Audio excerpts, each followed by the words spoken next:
ideas on how to. Oh, that was a little pause in my spiel to let you know that we're recording.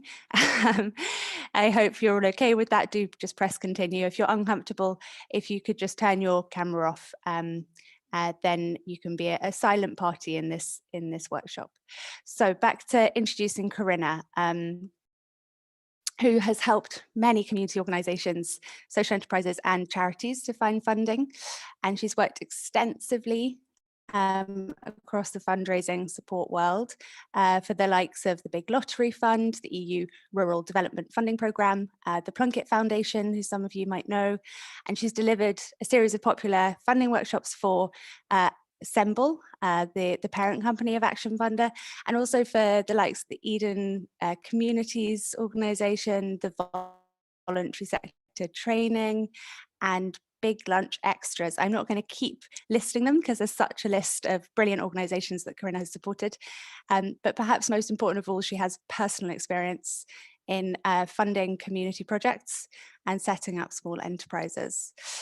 So let's get on with the programme, I think. Let's start talking about budgeting for success. And do bear in mind that at the end of the session today, we'll have an opportunity for questions around Action Funder and any queries that you might have on using the platform. Parina and I will be happy to help with.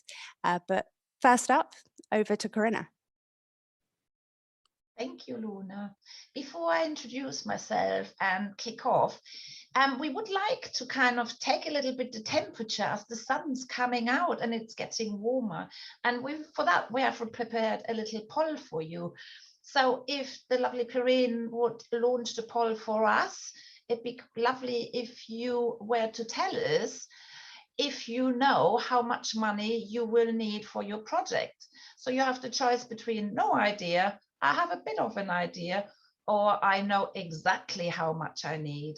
And you just have to kind of click on the whatever choice you're under. So we can see quite a few polls coming in. I'm just trying to think. There's maybe a few more looking to vote, but there's a few votes missing, but generally, Perrine, maybe if you would like to kind of share the polling results now, that would be great. We can see that we have one person in the room who has no idea, and that's absolutely fine and welcome. And if you want to, you can say hello to the group. Overwhelming, though, most of you, 85%, have a bit of an idea. So you're in the right place as well. And we have one person who knows exactly how much money they need, and that's brilliant. And maybe that person wants to give us a little wave now as well, if you're on camera, or maybe clap or raise your hand. Because it's always good to have a few experts as my assistants in the room, and we really would like to encourage you to kind of share your experience and expertise with us all today in the chat. So thank you, Perrine, for the poll. If we can just take that down maybe now, and I will proceed to share my screen. Okay, I hope you can see that now. So thank you for Luna and the kind introduction, and to the lovely Action Funder team for bringing us together today. As I said, hello, my name is Corinna Hartwig, and I'm also known as the Funding Doctor. Today, I want to share with you my experience as a volunteer for successful community projects that raised over £95,000. And since working as the funding doctor and in grant making roles for the Big Lottery Fund and a rural European funding program, I have learned a lot on the subject of budgets. So today we're going to talk about simple and realistic budgeting tips that will allow you to secure, hopefully, some funding for an Action Funder. Because if I pulled off a successful community project and learned how to budget, you can too. I just need to move my little screens around here a little bit. Bear with me, thank you. So first, let's bust a myth. Good budgeting is not about being strong in math. It's really about being able to plan well and about taking time to think a project through. And I hope you're pleased and relieved to hear that. So relax for now, no calculator required yet. And let's take a look at the 5 main elements of budgeting that have helped me in the past. So first one is planning for success. We'll establish why you should have a vision and a goal first, so that you can plan for your success of your project. Next, in choosing the right tools, we'll look at which tools will help you and your team to budget. And some of the tools can be very, very simple. Then, under researching your costs, we will dive deeper into how to research and work out your project costs in detail before applying my favorite and very special funding Dr. 3B rule. Finally, you will understand why finalizing your budget has its benefits. A good budget shows the funder that you can be trusted and that you can be trusted to put your plan into action and realize your goal that will help spending the money wisely. So at the end of the day, your budget needs to convince the funder just as much as your passion and your story do. So let's get started with my favorite bit, planning for success. In order to plan for success, think first about what success will look like for you and your project. Make sure that this vision is ambitious and that that all involved in the project can clearly see what the amazing results will be. So for today, if it's okay, I would like us to use the example of a food growing project. So here is a clear vision for it. A green oasis where the community can come together to grow plants, food, take a break, come together and enjoy the natural environment, which we have been enjoying even more, especially in the last year. So once you have defined that vision, it's important to write down a goal. Because if you have a written goal, it's so much easier to share it with others and to commit to it. So here is an example of how you can do this. Just simply write it on a board. That way you're telling the neighborhood that your new project is about positive change and is starting up. It's clear for all to see that it is a growing project, probably around plants, vegetables, and that it wants to improve the local area and will eventually grow from this uninspiring community space into the amazing green oasis that will bring the community together. I would recommend that you start with something small and achievable first. In our example, perhaps start with growing some plants just in this small, very sad looking area. Great. So now it's time to think about a plan that will help you to pull off your first activity, which is a stepping stone in achieving your ambitious idea. So maybe in the chat, a few can maybe help me to kind of think about what are the elements that we need to consider when putting a plan together. Can some of you maybe help me and share a few ideas that we need, so the elements that make up a good plan? So maybe to kickstart, you often warm you up, establish the need. Perfect, brilliant, exactly. Anyone else? Do we need some friends maybe? A team, people power, yes, absolutely, brilliant. And one more maybe? Need to know a timescale perhaps? Timescale, absolutely, brilliant, yeah. Okay, so for example, thank you very much for sharing. Here are some typical elements of a simple plan. The need for the project and what it is trying to achieve. And it's great that the need came up first in the chat. Then the activities, where you need to think about communication, you need about resources, you need to think about people, you need to think about rules and regulations, about a timeline, and perhaps your risks, and about the money. And that's why you're here, because you like to attract some funding. So it is really important to have a plan, a roadmap, because without a plan, an idea really just remains a dream.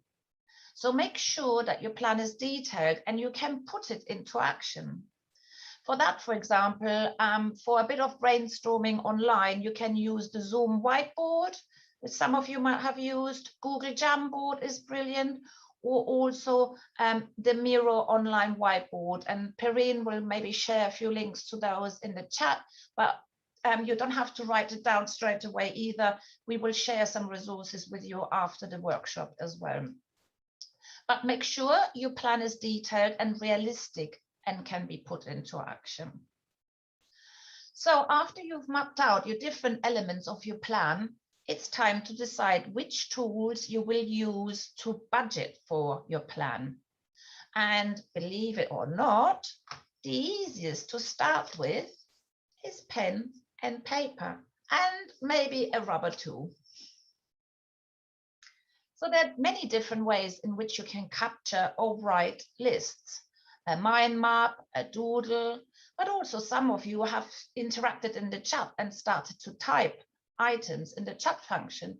That is also a tool, a digital tool that you use. So one very popular document that pulls a list together is a spreadsheet. It allows us to use formulas to calculate amounts, and it can we can use different digital applications for this. So for example, spreadsheets can be created for free in Google Sheets, in LibreOffice, so they're free, and in a paid for application via Microsoft Excel. Then it's important that you store your files somewhere safe, nowadays in the cloud, for example, for free in Google Drive, in Dropbox, and also in OneDrive. So that way you can actually collaborate with them in real time too. And that's something some of you and a lot of us have learned to appreciate since the pandemic started over a year ago. You can use templates or start from scratch, or you could also look around for a cloud-based budgeting software. Don't forget that the mobile phones also have a calculator built in. Your laptop has a calculator built in, and you also have a calculator on your desk. But you can also use budgeting cloud-based software too.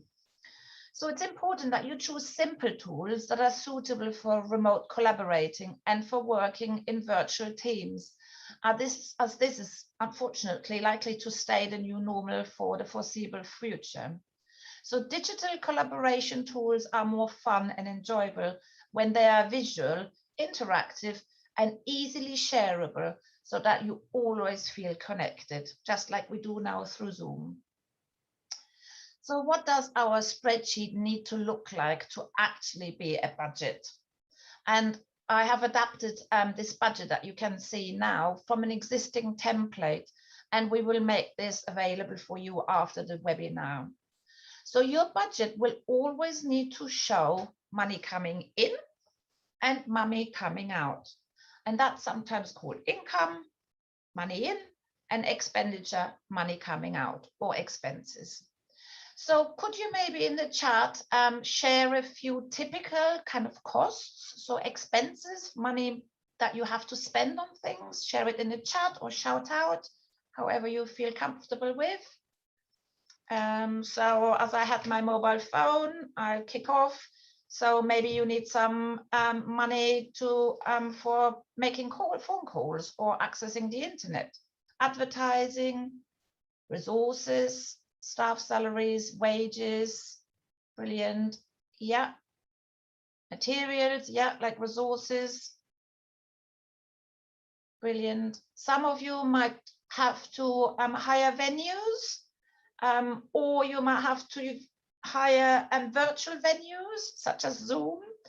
There's refreshments, publicity that you need to do offline and online, telephone and internet costs, equipment that you might purchase or hire, website and social media costs. Don't forget those.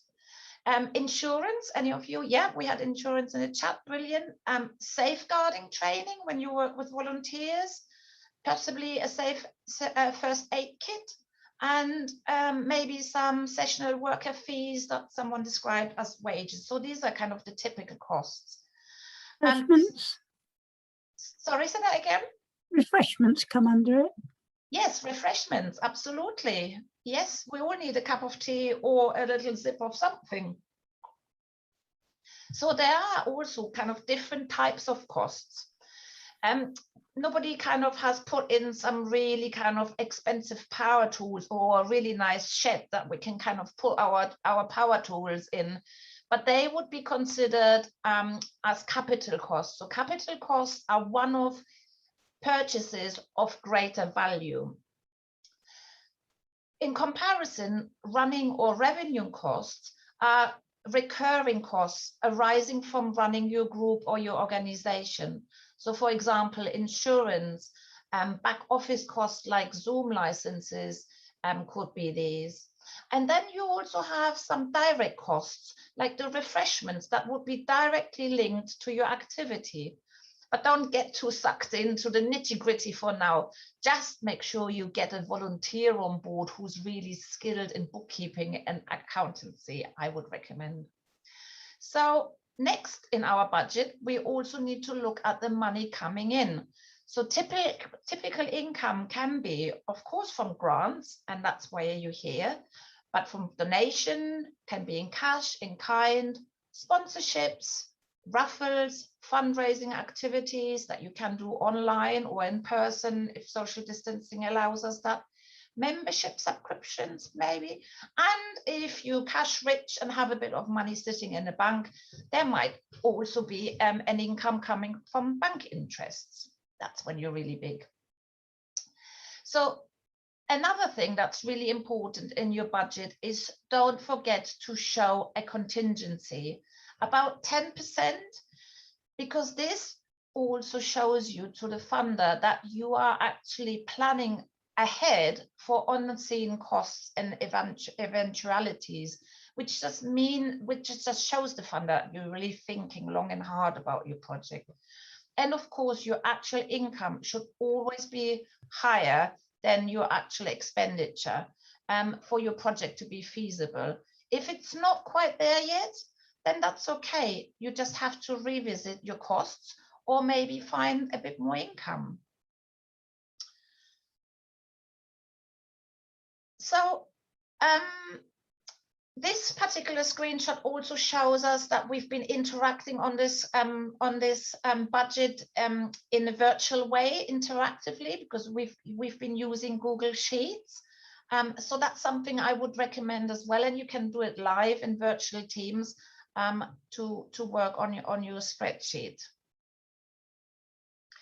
Now we've understand a bit now that there's different types of costs or categories, but we still don't know exactly how much they amount to or who is going to supply these. That's why we have our next step. So we need to research our costs. And I'm just seeing that Hannah had posted a question, what is the standard for how much higher should your income be to your expense? If it's okay, Hannah, we'll take that question again right at the end, and we'll discuss that in a little bit more detail. So back to researching our costs, and maybe a quick recap at this stage because it's lunchtime, and to see if you're still all with me. So far we had a vision, and you also know that you need to have your activity planned.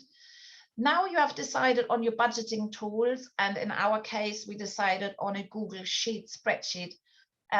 and we roughly know what cost categories we're going to have. So now it's really time to do some researching and shopping around and some price comparison for the items and services that we will need in order to craft the perfect budget for our perfect activity. So it's really important, again, to start small with budgeting for our first activity. So, remember, our first activity is growing some plants and some vegetables. So in order to do that, we really need some compost, some seeds, some containers, some tools, some people, some volunteers, and perhaps some skilled professionals. And depending on the ambition of our goal, we will need to think about the quantities next. So let's stick with the compost for now. So how many bags of compost do we need and how much is each bag? So let's research the price for compost for now. And let's assume we need about 2,500 liters of compost for the area that we have earmarked to start with. The next question is, where can we get the compost from? So as you're doing your research by physically going around the garden center, noting down the make, type, or price of the compost, or by shopping online, it's an idea to write down and capture the type of compost and suppliers on a spreadsheet so that you can compare like for like to make an informed decision. You can also do your research at your desk, looking at catalogs that are printed or come through the post, or of course by browsing the internet, and we all got better in the last year to do that too. So soon you will be discovering that you will find yourself adding up some prices, and the calculator will now become your new best friend. So comparing multi-purpose compost could look something like this. On Amazon, Miracle Grow comes in a lot of 2 bags at 40 liters each. That makes 80 liters. Now we know we need 2,500 liters. We divide that by 80 liters, which then makes 32. So we need 32 lots at the price of £15.75, which makes a total of £504. Gosh. That's quite a lot. What don't you think? And you might be surprised that these items add up very quickly. But you can also start to ask yourself the question, now, do we need the cheapest compost or do we need the best compost money can buy? And that's where you start to dig and do a bit more research to see if there's better value for money. And I managed to find out that we can actually buy compost in bulk bags. So we can actually buy, there is actually bags out there that contain 900 liters.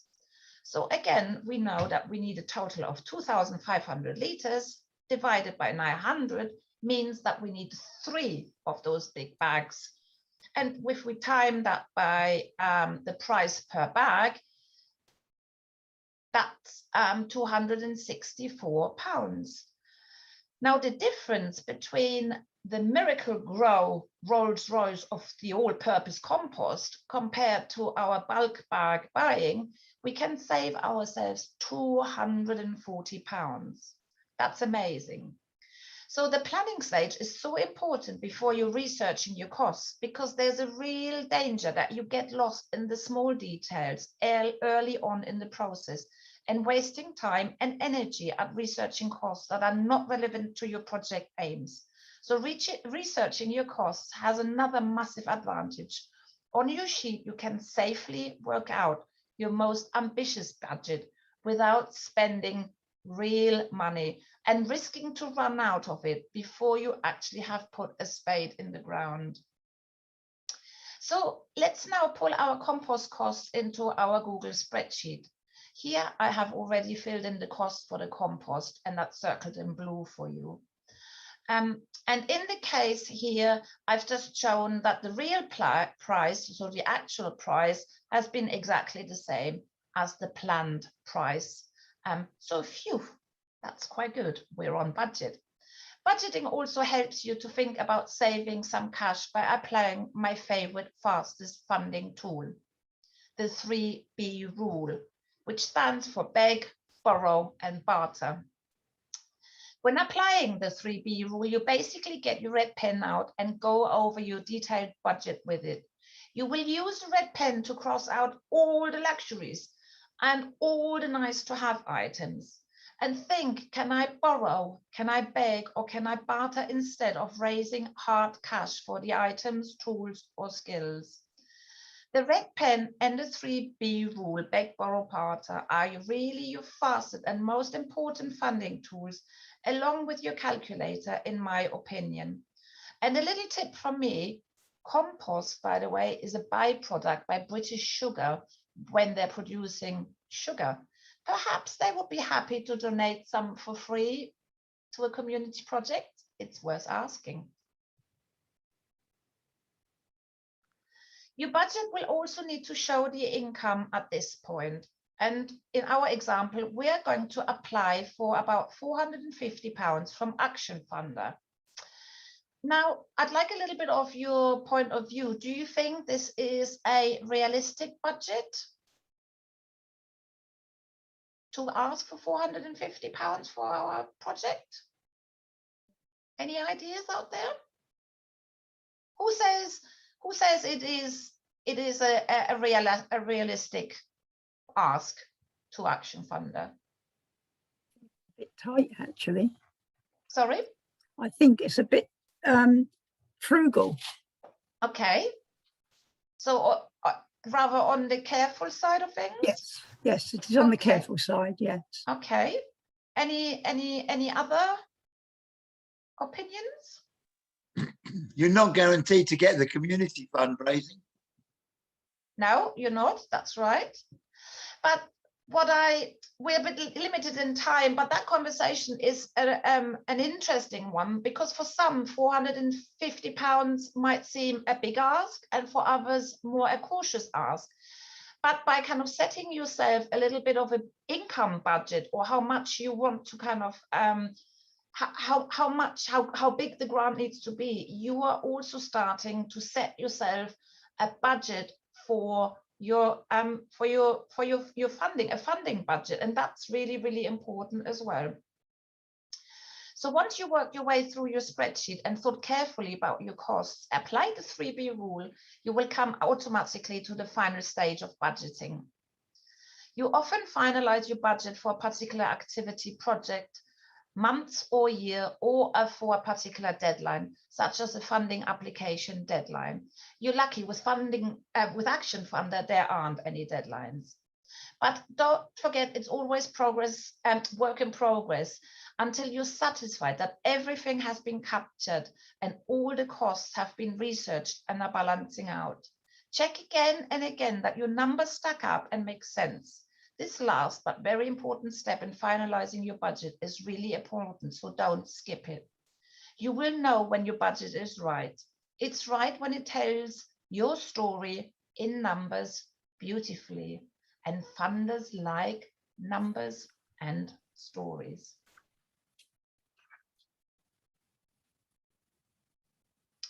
Oh, hang on one second, sorry. Before finishing, let me share with you a bit of last-minute wisdom. Cash is hard to come by and funding is fiercely competitive. This is why it's important to condense your budget and make it realistic and relevant to your objective.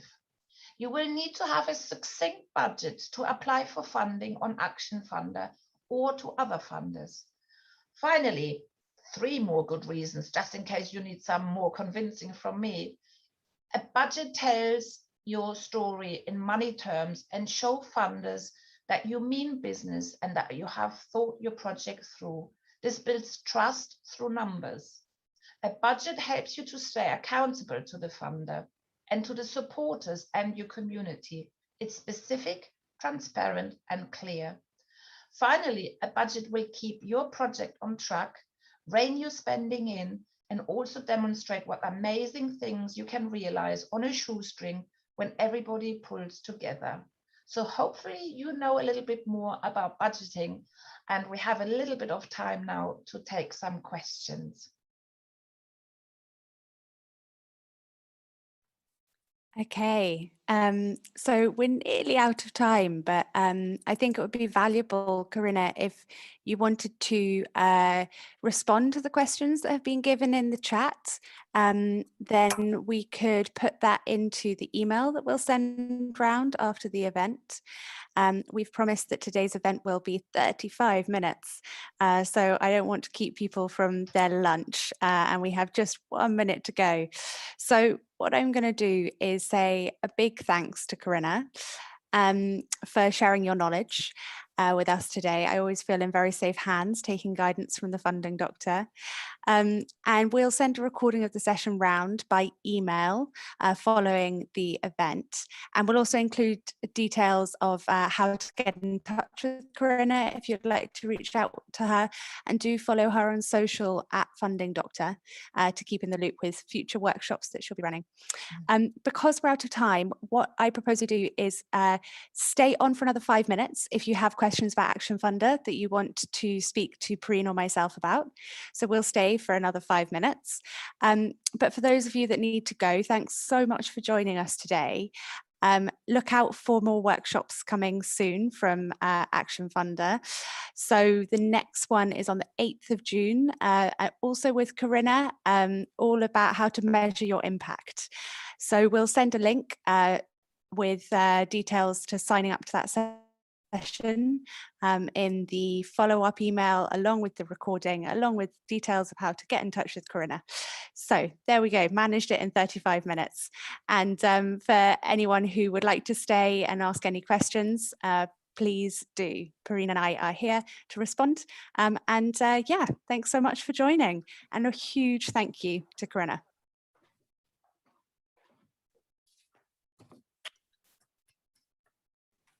Thank you all. Take care, enjoy your lunches, and we will answer your questions after.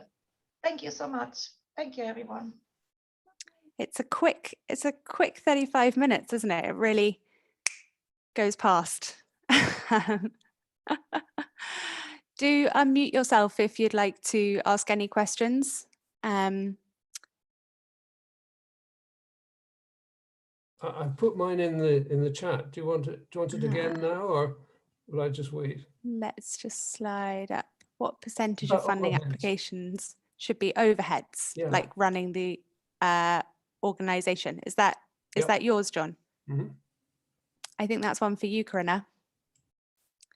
What percentage of funding applications should be for overheads, like running the whole organization? It's a bit difficult to say without knowing your organization and whether it's you applying for kind of core funding of running your organization, or whether you are applying for funding for a particular project. Generally, funders like to fund new projects, and that's the case for Action Funder as well, I believe, Lorna. So generally, if you have a reasonable amount of kind of overheads that you need to communicate with your team, and that you need to have to keep them kind of watered, if you like, if it's reasonable and in proportion to the overall ask and what you're trying to achieve, then you are telling the story in numbers, and the funder will then see that. Would you say that 5% or 10% was too much? You know, this is for the staff time in organizing the project itself, and also contributions toward our electricity costs and so on of running the farmhouse. It needs to be proportional, and because I don't know the overall project and the organization at the moment, it's really difficult for me to say. So I'd rather not answer in a percentage, because you just need to know a few more details. I Sorry, would say John. that if you can cost out those different elements, that's the kind of ideal way to go. If you can give a clear breakdown of cost for kind of running costs of the farmhouse, as you mentioned, and the team time, then bringing it into the overall cost rather than seeing it as kind of an extra overhead that needs to be accounted for, is something that's a kind of useful way to go about it. Yeah, and obviously the farmhouse is also used for other purposes, so only a proportion of the farmhouse costs would then be pulled into the budget. So, you know, if you're meeting in the farmhouse for, I don't know, 2 hours per week, if you can show the overall cost of the farmhouse and then just a proportion for those 2 hours, then that would be appropriate.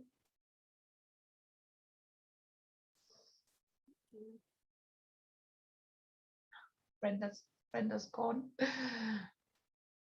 Anyone else in the room for Action Funder questions?